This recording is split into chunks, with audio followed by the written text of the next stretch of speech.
Olá, tudo bem? Caio Ramiro aqui falando com você agora, começando mais um tema agora sobre, ainda na área da parasitologia, não é isso? Só que agora vamos estudar essa parte de parasitos sanguíneos, né? Então são os parasitos que se localizam ali na corrente sanguínea ou infectam hemácias, tá bom? Assim como também parasitos, né, teciduais, que são os parasitos que vão estar presentes em diversas células ali do organismo, tá? Então eles vão ficar, alguns ficam de forma disseminada, não é isso? No organismo, tá? Então aqui vamos começar esse estudo.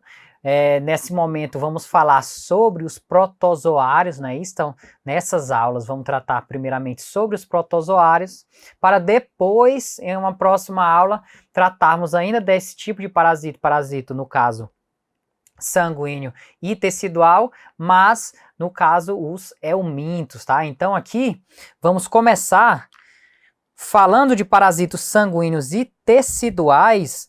Vamos ver primeiramente os protozoários, não é isso? Então vamos ver os protozoários. Então veja que o reino protista aqui, eu trouxe já de cara quais são os protozoários que vamos estudar, que são os protozoários de fato mais importantes, não é isso?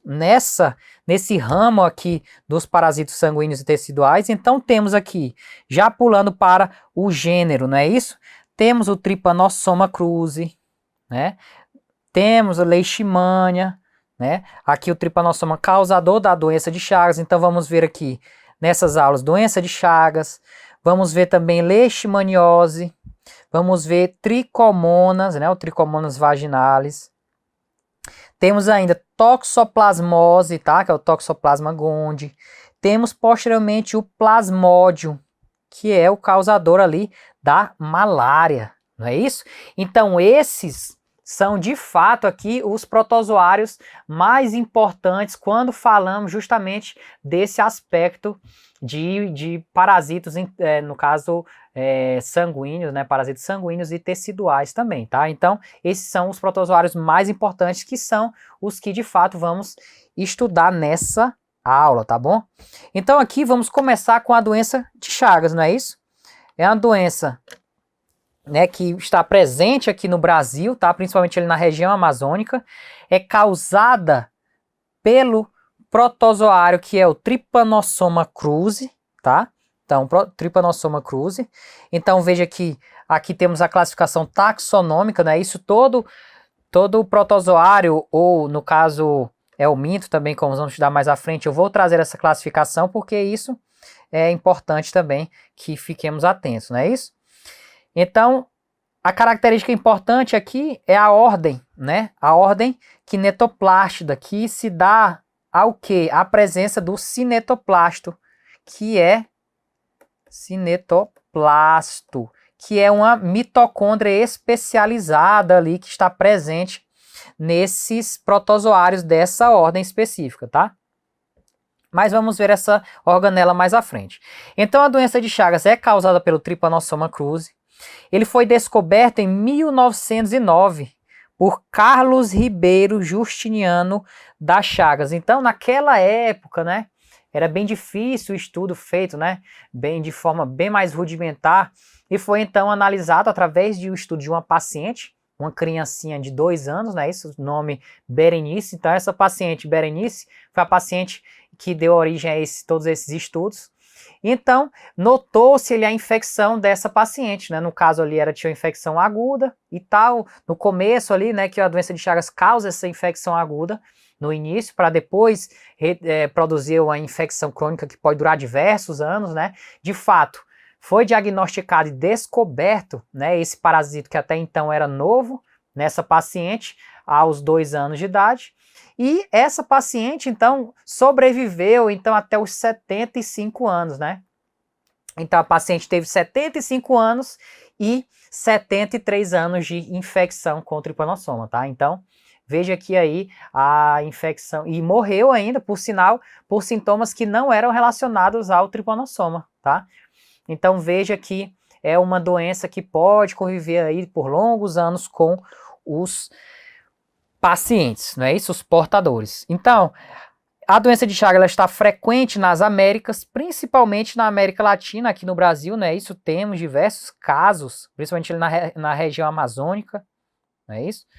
Parasita homens e mamíferos, tá bom? Então está presente aí em homens e mamíferos também. São transmitidos por triatomíneos. Então temos aqui essa característica de serem transmitidos por triatomíneos, que são o quê? Os barbeiros, não é isso? Que vamos ver suas características também quando estivermos estudando o ciclo evolutivo, não é isso? O ciclo de vida desse protozoário. Então, e algumas classes específicas, gêneros, no caso aqui, temos aqui o triatoma, temos os panstrôngilos, temos também o rodinos, que são aqui justamente os 3 principais envolvidos nessa transmissão de tripanossoma, tá? Então, com medidas profiláticas, como vamos ver como ocorre essa transmissão, mas já vendo essas medidas profiláticas, podem ser justamente por conta da melhoria nas habitações rurais, tá? Então, por quê? Ocorre que a transmissão ocorre por conta do barbeiro e esse barbeiro, ele está presente principalmente na zona, no caso ali, rural, tá? E ocorre principalmente naquelas casas de taipa, não é isso? Que a parede é feita de barro e temos diversas frechas ali, em que esses barbeiros, eles ficam ali, né, protegidos, armazenados, eles se escondem naquelas regiões e saem à noite para fazer ali a inoculação. Na verdade, eles vão picar, digamos assim, né, o indivíduo e depois eliminar nas fezes e na urina essas formas infectantes, tá? Então, ocorre que a melhoria nas condições de vida dessas pessoas já é uma medida profilática, assim como também a eliminação desses barbeiros também, assim como também a questão de uma melhora no controle das transfusões sanguíneas, visto que eles podem ser transmitidos também por transfusões sanguíneas, assim também, né, no caso de controle de transmissão congênita. Por quê? Porque pode passar também e fazer ali uma transmissão congênita nesse caso, tá? Então aqui foi uma breve introdução. Agora falando da morfologia, então veja aqui que eu trouxe as formas morfológicas do tripanossoma. Então temos que no hospedeiro, né, de hospedeiro temos hospedeiro vertebrado e hospedeiro invertebrado. Então veja que aqui temos um ciclo heteroxeno, ou indireto no caso. Por quê? Porque possuímos 2 hospedeiros, um hospedeiro definitivo e um hospedeiro intermediário, né? Ou um hospedeiro vertebrado e um hospedeiro invertebrado. As formas evolutivas que estão presentes no hospedeiro vertebrado, ou seja, no caso os humanos, né, nesse caso, falando em indivíduos aqui para nossa importância clínica aqui, tá? Então, hospedeiro vertebrado, temos as formas amastigotas e temos as formas tripomastigotas. As formas amastigotas, elas vão ficar onde? Elas vão ficar nos tecidos, tá? Então, elas vão ficar alojadas nos tecidos. E aí temos localização de diversos tecidos. Tecido cardíaco, no cólon, temos também no esôfago, não é isso? Que dão os sintomas, né? O megacólon, tá? A questão do coração, o coração fica, né, de tamanho aumentado também, ocorre essa proliferação nos tecidos. Então, no hospedeiro vertebrado temos a presença de amastígotas, presente nos tecidos intracelularmente, é uma forma intracelular, tá?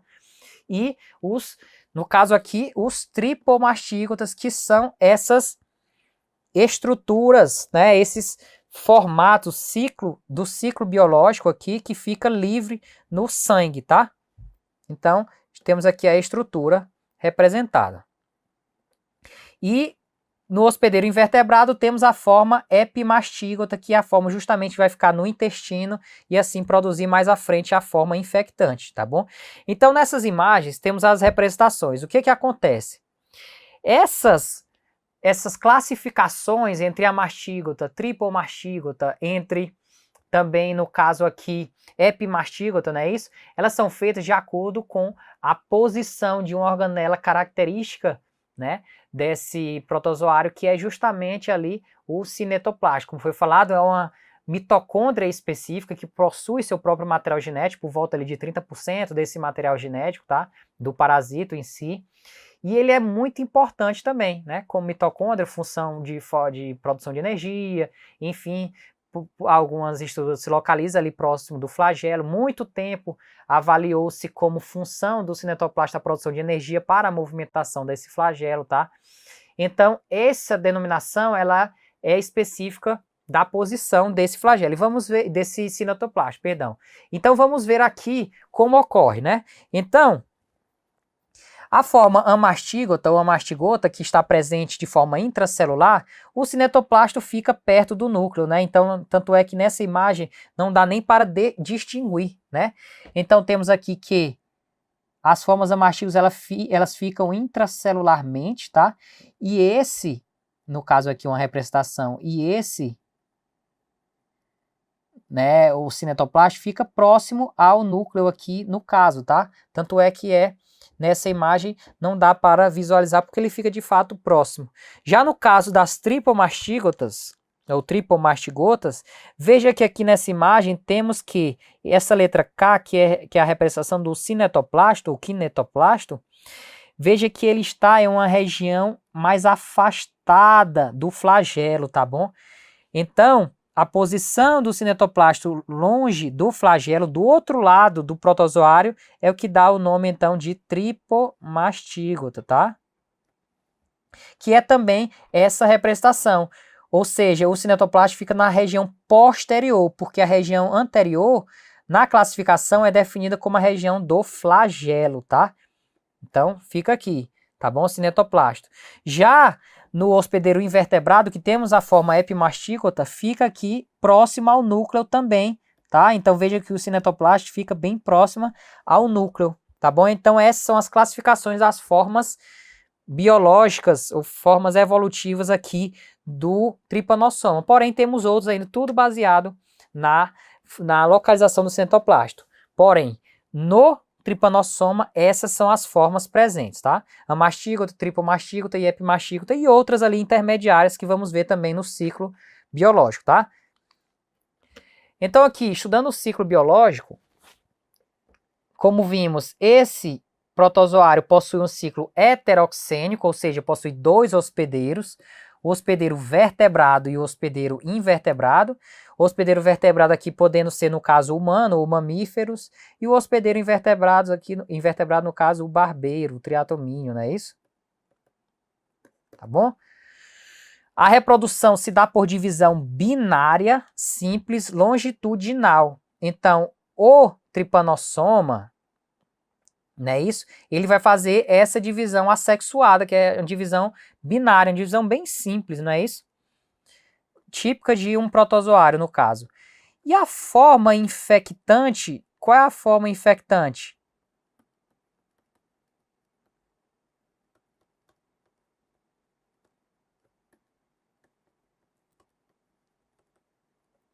A forma infectante é justamente a tripomastígota metacíclica, tá? Que vamos ver também mais à frente. Vimos que temos amastígotas, tripomastígotas e temos também epimastígotas. Porém, a forma infectante que o barbeiro vai depositar ali no indivíduo e essa forma vai penetrar na corrente sanguínea vai ser a tripomastígota metacíclica, tá bom? Vamos ver também mais à frente. A transmissão, como ocorre a transmissão?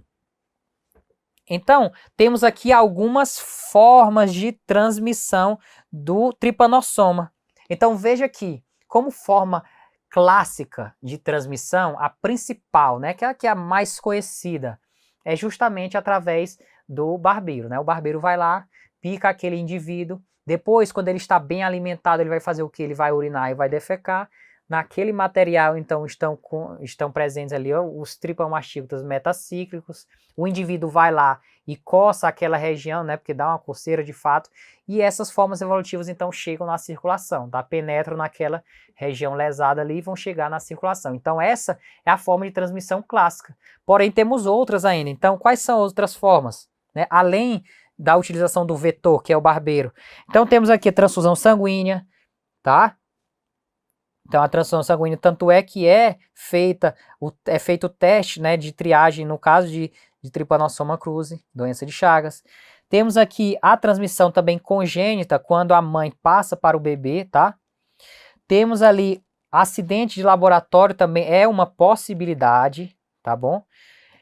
Transmissão oral, que por um tempo também esteve, de fato, aumentando essa transmissão oral, que ocorre principalmente ali, por exemplo, quando os indivíduos vão moer cana, né, moe cana ou açaí, e aquele barbeiro contaminado, ele está ali presente ali naquela árvore, naquela cana que vai ser moída ali, ou naquele açaí, e aí ele vai junto, e essas formas também infectantes vão junto, e assim o indivíduo se alimenta daquilo e vai ser infectado, tá? Porém, isso, né, com a vigilância sanitária, com as melhores práticas, né, de produção ali, tende a ser diminuído também, tá?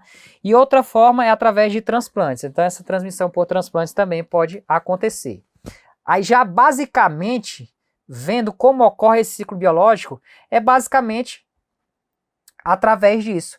Então, temos aqui um ciclo que é causado no hospedeiro vertebrado, tá? Então, veja aqui que ocorre a invasão, né, de um tripomastígota em uma célula. Essa célula, então, vai ser invadida, vai produzir, então, a forma de amastígota, tá? Então, veja que ela vai se multiplicar diversas vezes, vai produzir um número enorme de amastígota. Vai ocorrer, então, que essa célula infectada ela vai se romper para liberação já de tripomastígotas, tá? Então, no interior da célula, ela de amastígota passou para tripomastígota, que é a forma circulante, tá? Então, essa forma tripomastígota foi liberada ali com a lesão da célula. Posteriormente, esse tripomastígota vai ser, então, o quê?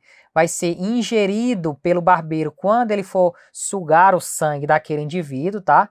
Então, o barbeiro vai ingerir essa forma circulante, que vai se desenvolver no seu intestino em forma de epimastígota, e assim, posteriormente, vai se transformar em tripomastígota metacíclico, vai ser eliminado nas fezes, e assim, vai, então, parasitar o hospedeiro vertebrado, no caso, tá? Então, esse é um ciclo básico, bem básico, mas vamos ver mais à frente também como ocorre esse processo. Começando aqui com o ciclo no hospedeiro vertebrado. Então, aqui estamos falando do ser humano, no caso, tá? Então, como ocorre isso? Ocorre que, basicamente, temos aqui a presença do ciclo no invertebrado, tá? Então, ocorre a sucção desse material, né, do sangue pelo barbeiro, e após esse barbeiro estar cheio, né, depois da sua alimentação, ele vai eliminar tripomastígotas metacíclicos nas fezes e urinas, tá? Então, os tripomastígotas metacíclicos são as formas infectantes, tá? Infectante. Então, atenção. Qual é a forma infectante no caso da doença de Chagas? É tripomastígota metacíclico. Isso é cobrado em prova, tá? Então, a forma infectante, porque temos outras formas, né? Mas essa é a forma que entra na corrente sanguínea e aqui é responsável por gerar ali todas as demais, tá? Então, tripomastígota metacíclico vai ser eliminada nas fezes, na urina, depois da alimentação do barbeiro. Vai ocorrer a penetração no local da picada, tá? Com interação com o sistema ali de macrófagos, não é isso? Tanto da pele quanto das mucosas, então ele vai invadir os macrófagos, então veja que ocorre essa invasão. Após a invasão dos macrófagos, esses tripomastígotas vão então se transformar em amastígotas, tá? Então veja que ocorre a transformação de amastígotas no meio intracelular. Então veja que a mastígota ocorre no meio intracelular, tá? E ele vai se multiplicar. Então, vai ocorrer a produção de um grande número de amastígotas, tá? De modo que vai chegar um momento que essa célula vai se romper. Então, aqui depois de amastígota vai se transformar em tripomastígota, né? Então, tripomastígota invadiu, transformou-se em amastígota no meio intracelular, vai se multiplicar, vai se transformar em tripomastígota novamente, e esse número vai ser tão grande de tripomastígota aqui, intracelular, que vai ocorrer a liberação, então, essa, né, essa célula vai então liberar esses tripomastígotas para o meio extracelular, no caso ali vascular, não é isso? Dentro da circulação.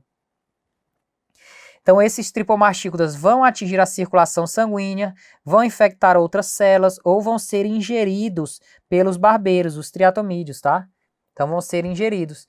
E com isso vai ocorrer o ciclo no invertebrado e assim continua o ciclo novamente. Então, basicamente, como é feito esse ciclo no vertebrado? Mais uma vez, o barbeiro vai e pica o indivíduo, depois dele ficar alimentado, ele vai então, elimina ali nas fezes, na urina, o indivíduo vai coça, né, aquela região, e esse tripomastígota metacíclico, ele vai então invadir a corrente ali, sanguínea, tá? Vai infectar os macrófagos, vai infectar outras células também. Quando ele entra dentro da célula, no meio intracelular, ele transforma-se em amastígota, tá? Dentro das células ele se multiplica num grande volume e transforma-se em tripomastígotas novamente, que vão ser eliminados da célula no momento em que ela se rompe, tá? Então ela vai se romper, vai liberar aqueles tripomastígotas em grande quantidade ali na circulação. E esses tripomastígotas, ou eles vão invadir novas células, né, e produzir mastígotas e assim fazer o ciclo novamente, né? E isso na fase aguda acontece, né, em grande velocidade, assim. Ou então eles vão ficar na corrente sanguínea sem invadir célula e vão ser ingeridos no momento que outro barbeiro vier e picar o indivíduo, aí o barbeiro vai se infectar e aí vai passar para outro indivíduo e assim faz o ciclo, tá? Então esse é o ciclo no vertebrado. E ocorre aqui no momento da chegada desse tripomastígota, ele vai invadir as células, né, de defesa ali, os macrófagos, no caso, que ficam naquelas regiões da pele e da mucosa como primeiro mecanismo de defesa. Porém, existe ainda a possibilidade desses tripomastígotas fazer a invasão de células não fagocíticas, tá? Células normais, no caso, células de tecidos, tá? Então, como é que ocorre? Ocorre que essa invasão pode ser tanto de forma lisossoma dependente como não dependente.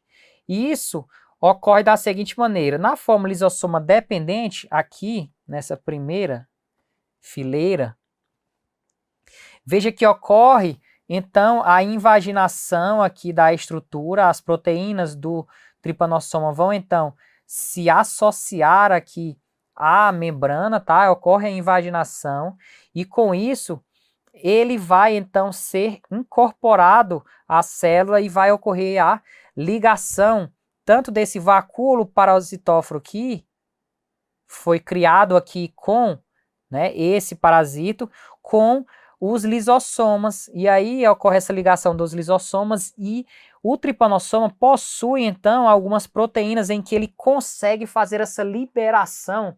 Ele não sofre a ação das enzimas do lisossoma, porque você lembra que os lisossomas, eles são estruturas que contêm enzimas digestivas ali, né? Isso que vão para destruir, alimentar, quebrar as partículas e a célula absorver aqueles nutrientes, tá? Porém, o tripanossoma, ele possui mecanismos de defesa dessas enzimas, assim como também mecanismos de defesa, né, contra complemento, contra também no caso ali de produção de espécies reativas de oxigênio, tá? Então ele vai se defender e com isso ele vai conseguir ficar viável dentro dessa célula já na forma de amastígota, né? Então consegue se livrar e consegue se multiplicar ali naquele interior da célula. Já no caso da invasão lisossoma não dependente, ocorre que há a presença de emissão de pseudópodes aqui em que esse tripanossoma vai ser incorporado. Tá? Então ele vai ser incorporado aqui, tá? Então veja que ele vai recrutar aqui lisossomas, tá bom? Ele vai escapar também desse mecanismo, por meio, né, desses mecanismos de defesa que o parasito possui, e assim vai se multiplicar. Então veja que aqui, ó, nessas imagens ocorre a multiplicação, a reprodução de uma quantidade enorme de parasitos, não é isso?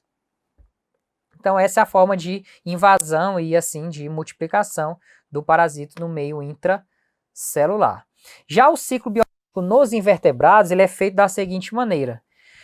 O barbeiro, ou triatomídeo, ao fazer o quê? A ingestão, né, ele vai se alimentar do sangue daquele indivíduo contaminado, tá? Então ele vai ingerir tripomastígotas presentes na circulação, tá? Lembra que no indivíduo, esse tripomastígota que primeiramente que chegou, ele invadiu células, transformou-se em amastígotas, não é isso? No meio intracelular. Ele fez o que então? Ele transformou-se em tripomastígota novamente e ele saiu dessa célula por meio da destruição da célula, né? Ele foi liberado, né? Então esse tripomastígota, uma vez que ele saiu da célula no vertebrado, ele pode ou invadir novas células ou ficar na corrente sanguínea, né? Esses que ficam aqui na corrente sanguínea, eles podem dar início a outra infecção, né, de outro barbeiro. Por quê? Porque eles ficam na corrente sanguínea, outro barbeiro pode fazer esse ciclo. Ele vai sugar sangue e suga juntamente esses tripanossomas aqui, que são na forma de tripomastígotas, não é isso? Então, no invertebrado acontece justamente isso no começo. Ele vai se alimentar e vai ingerir os tripomastígotas presentes na circulação, tá? Já no estômago, esses tripomastígotas vão se transformar em esferomastígotas. Isso é uma forma intermediária, tá? Não é visualizada, tá? Então, é uma forma mais intermediária dessas estruturas. E ele vai transformar-se também em que? Em epimastígotas. Esse epimastígota, lembra que é uma forma que está presente apenas no hospedeiro invertebrado, tá? Invertebrado. Então, falou invertebrado, temos a mastígota e temos tripomastígota. E invertebrado temos os epimastígotas, tá? Então, no estômago se transformou em epimastígotas, não é isso? No intestino, esses esferomastígotas que estavam ali presentes, que são a forma intermediária, eles vão se transformar ali em epimastígotas curtos, né? Então, transformam-se em epimastígotas que vão ficar aderidos ali na estrutura do intestino, nas células do intestino. Transforma-se também em novos esferomastígotas que vão também fazer esse processo de divisão e assim aumento ali da quantidade, né, infectante que está parasitando aquele barbeiro, e em epimastígotas longos. Esses epimastígotas longos, eles não se multiplicam, eles ficam ali para manter a também parasitemia, não é isso? Mas o caso principal aqui é saber que, inicialmente, a ingestão de tripomastígotas, depois se transformam em principalmente epimastígotas. Esses epimastígotas é que vão ficar na região intestinal, tá? E vão se diferenciar em tripomastígotas metacíclicos, tá bom? Então, essa forma infectante de tripomastígota metacíclico, ela é proveniente dos epimastígotas que ficam ali no intestino, tá? Então, o epimastígota fica ali no intestino, vai se diferenciar em tripomastígota metacíclico. E uma vez que ele se diferencia em tripomastígota metacíclico, ele vai ficar ali naquela região ali, só esperando a hora de ser eliminado. Então, ele vai ser eliminado nas fezes e na urina para a contaminação do hospedeiro vertebrado, tá bom? Então, esse é o ciclo do invertebrado. Então, basicamente, resumindo, é bom sempre fazer esse resumo, não é isso? Assim como no vertebrado, fazer esse resumo aqui no invertebrado, que ocorre a ingestão do tripomastígota circulante no sangue daquele indivíduo que estava infectado, né? O barbeiro suga esse tripomastígota, vai ali ocorrer a transformação do tripomastígota em epimastígota, principalmente. Esse epimastígota, ele fica nas células do intestino ali, tá? E no intestino, esse epimastígota vai se transformar, então, em tripomastígota metacíclico, que é a forma infectante, que vai ser eliminada nas fezes ou urina e vai ser responsável por infectar o hospedeiro vertebrado, tá? Então é um ciclo heteroxênico, tanto no invertebrado quanto no vertebrado, e eles se complementam, não é isso? E aqui temos a demonstração dos principais vetores ou transmissores, não é isso? Temos então triatoma, infestans, brasiliensis. Temos aqui também, ainda do gênero triatoma, temos o pseudomaculata. De Panstrongelus, temos o Panstrongelus megistus, tá? E de triatoma, temos o triatoma sordida. Mas, basicamente, você tem que saber o quê? Que é transmitido, o vetor vai ser triatomídeos, tá? e que possui aqui esses 3 gêneros aqui, que são Triatoma, Panstrongylos e, né, no caso aqui Triatoma, Panstrongylos, tem outro que é o Rhodinus, que não está presente aqui entre os principais, mas nessa lista, não é isso?